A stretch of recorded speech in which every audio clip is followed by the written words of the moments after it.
3 years ago, I found myself caught up in a project that had the potential to shape my entire career.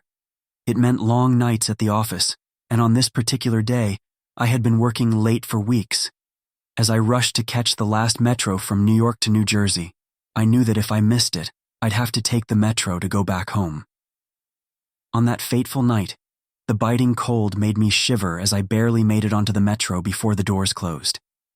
The announcement echoed through the station speakers, and I found myself alone in the last car of the train. Feeling a bit uneasy, I took a seat in the front.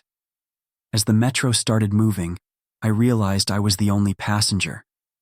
The emptiness around me made me nervous. An elderly man caught my eye. He sat on a bench with a posture so straight that it seemed unusual, almost like his spine was made of iron.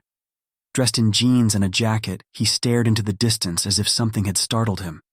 I tried to shake off the strange feeling, but the realization that I was the only passenger in the entire train car lingered.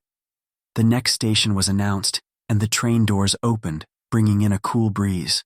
I lifted my clothes, not due to the turn but because of what I saw outside. The station was deserted, except for the same man sitting on the iron bench. His back was unnaturally straight, and his gaze was fixed into the distance. It sent a chill down my spine, and the feeling of unease persisted.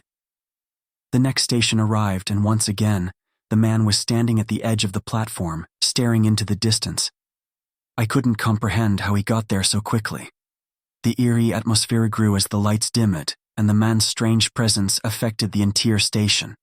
Despite my unease, I tried to dismiss it, thinking he might be lost in thought or under the influence. As the train continued, the man's unsettling presence continued to disturb me.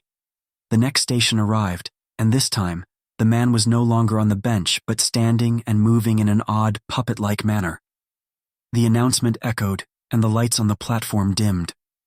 In the darkness, the man approached me, walking in a manner that sent shivers down my spine.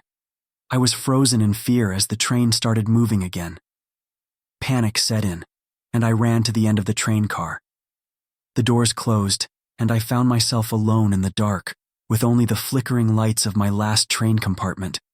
It was only when I reached the end of the metro line that I caught my breath. I couldn't stop running, not even when I reached the open road. Looking back one last time, I saw the metro train standing there, lights flickering in the darkness, and felt a sense of relief that I had escaped whatever strange encounter had just unfolded.